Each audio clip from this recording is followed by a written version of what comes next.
How are you doing? Good.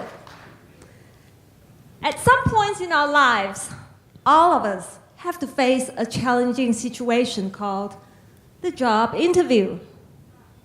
The question is, how do you nail it? I have just the do's and the don'ts for all of you to take home with tonight, based on my past experience. About a month ago, despite the fact that I had a fever of 104 degrees, I decided to stop by a restaurant for a job interview on my way to the hospital for my fever treatment. Arriving 1 hour late, I greeted my future boss-to-be with a warm, or shall I call it a burning hot handshake and sweat all over my face. I said, "Hi, Mrs. Smith. Glad to finally meet you. And by the way, congratulations. I see you have a bun in the oven." I knew that I was not hallucinating in the midst of my fever, but she must be at least in her 5th or her 6th month.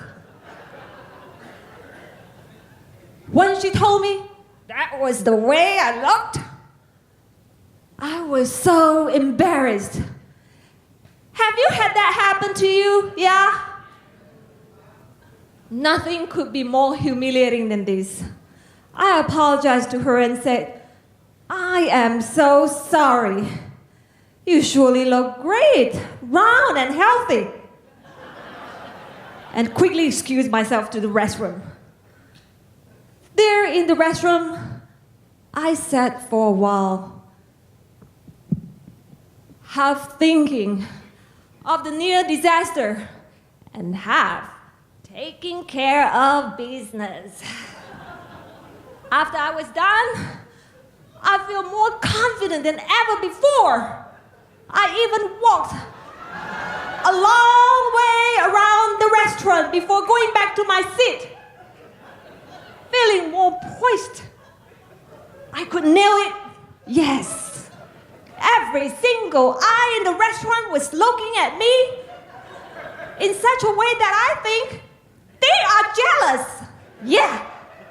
Because they could smell this interview success blooms in my hands.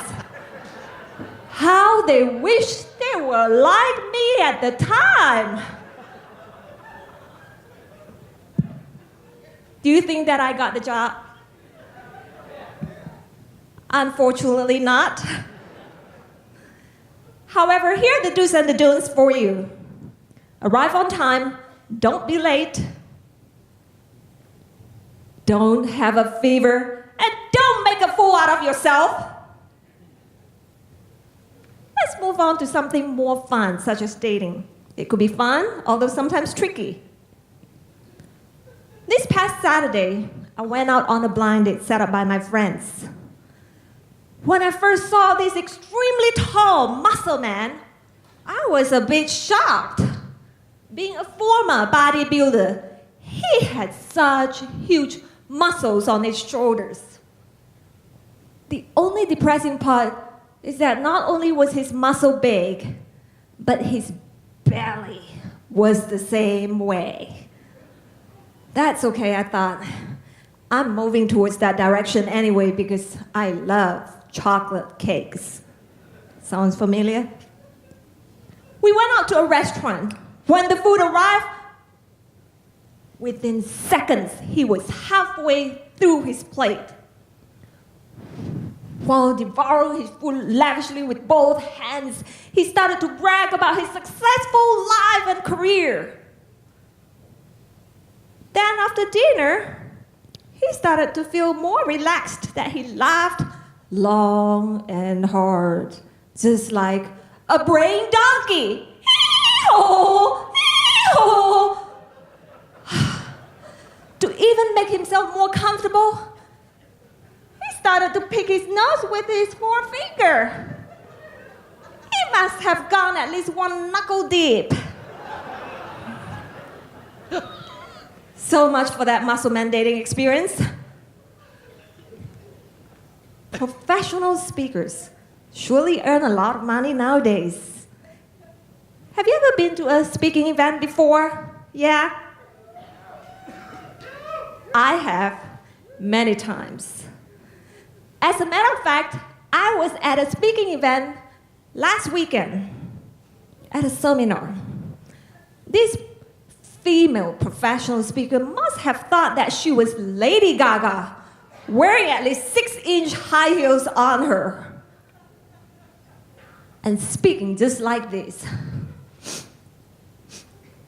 Do you have what it takes to be successful? My goal here is to help you achieve greater happiness, success, and balance in your life. What is that all about?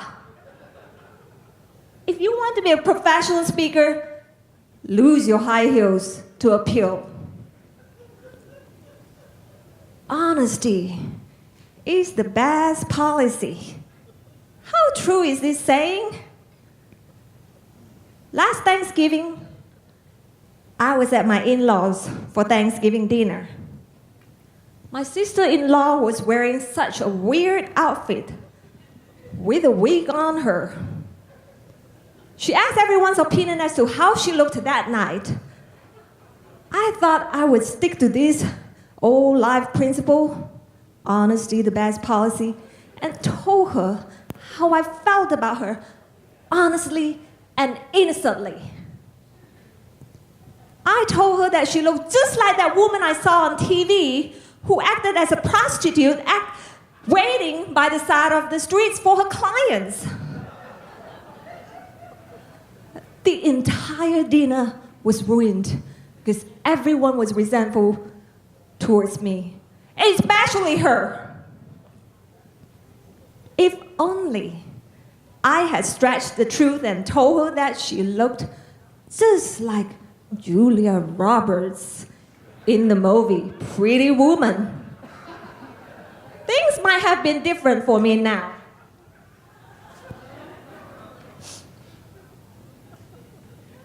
Huh? Yeah. Well, it's that time of the year again. When the new year arrives, tax is the next thing to worry about. Yesterday, I just got a letter from Georgia Department of Revenue saying that our vehicle use tax is now due with 10 exclamation marks. Why can't the government agency be much friendlier? Perhaps they should personalize a song, yeah, for all taxpayers. In that way, people will be more amenable in paying their tax on time. And here's how I propose the song should say. I just call to say your tax is due. I just call to say how much you owe. Yeah, am I right?